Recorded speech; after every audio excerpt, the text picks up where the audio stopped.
तुर्किया को हमको समझाना है कि तुर्किया पूरे विश्व में एक ऐसा कंट्री है जो अपने ही देश में जो टेररिस्ट ऑर्गेनाइजेशन है कर्ड्स, उनको बॉम्ब करता है। इराक में जब तक उनसे डील नहीं वहां बॉम्ब करता था, अब सीरिया में भी बॉम्ब करता है। तो तुर्किया को समझाने की जरूरत है कि जब आप कर्ड्स के ऊपर जो टेररिस्ट ऑर्गेनाइजेशन है उनको आप एक्शन ले सकते, तो भारत पे क्यों वो सवाल उठा रहे हैं। तो हम चाइना पर भी इम्प्रेस करें कि वो पाकिस्तान को, टीआरएफ को, जितने टेररिस्ट वांटेड है इंडिया उसको हवाले करें। और गवर्नमेंट से मैंने गवर्नमेंट से कहा कि आपने अच्छा जवाब दिया ओआईसी को, और मैंने कॉम्प्लीमेंट किया हमारी आर्म फोर्सेस को और भारत सरकार को कि उन्होंने एक ऑपरेशन सिंदूर को अंजाम दिया। मैंने अपनी बात में ये कहा कि एक इंटरनेशनल कैंपेन हमको चलाना चाहिए टीआरएफ के खिलाफ, और ख़ास तौर से सिक्योरिटी काउंसिल इसको डेजिग्नेट करे, और हमको यूनाइटेड स्टेट्स ऑफ अमेरिका को ये बताना है कि वो अपने ही मुल्क में इसको फॉरेन टेररिस्ट ऑर्गेनाइजेशन डेजिग्नेट करे। और क्योंकि आप देखेंगे फरवरी 2025 में हाफिज सईद के बेटे हाफिज अब्दुल रऊफ की एक स्पीच है पीओके में, जिसमें उसने कहा कि 2025 तमाम साल हम लोग जिहाद करेंगे। तो ये जिहाद का नाम लेकर, ये भारत में गलत नाम लेकर कत्ल करना चाहते हैं, आतंक फैलाना चाहते हैं।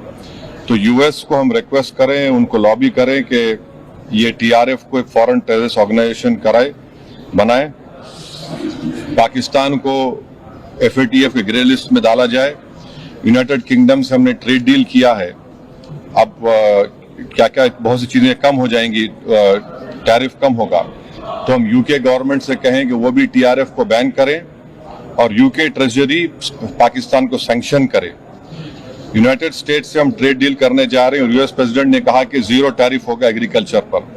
तो ये मोर द रीजन है कि हम यूएस भी इसको कबूल करे। अब कश्मीर में गवर्नमेंट के पास एक बहुत सुनहरा मौका है, तारीखी मौका है कि वो यकीनन पाकिस्तान को कन्फ्रंट करे, मगर कश्मीरियों को अडॉप्ट करें।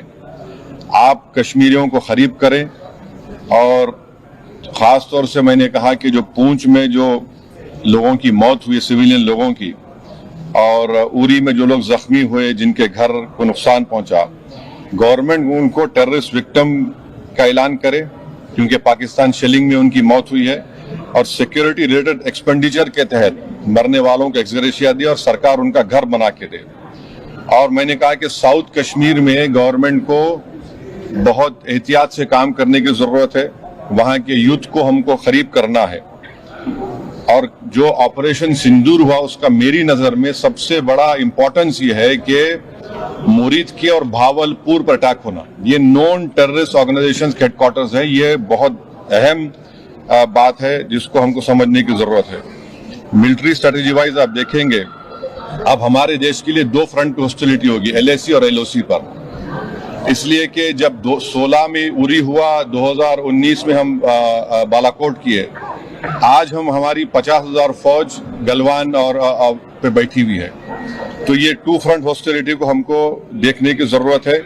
चाइना से हम इतना एक्सपोर्ट कर रहे हैं, इंपोर्ट से ज्यादा एक्सपोर्ट, चाइना से इतना इंपोर्ट कर रहे हैं, एक्सपोर्ट से ज्यादा हो रहा है।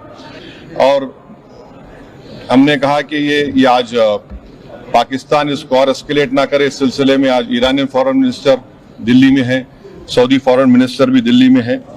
और जो देश में मैंने कहा कि जो एक यूफोरिया है, इसको सरकार को देश को और मुत्तहिद करने के लिए और देश को ताकतवर बनाने के लिए इस्तेमाल करना पड़ेगा।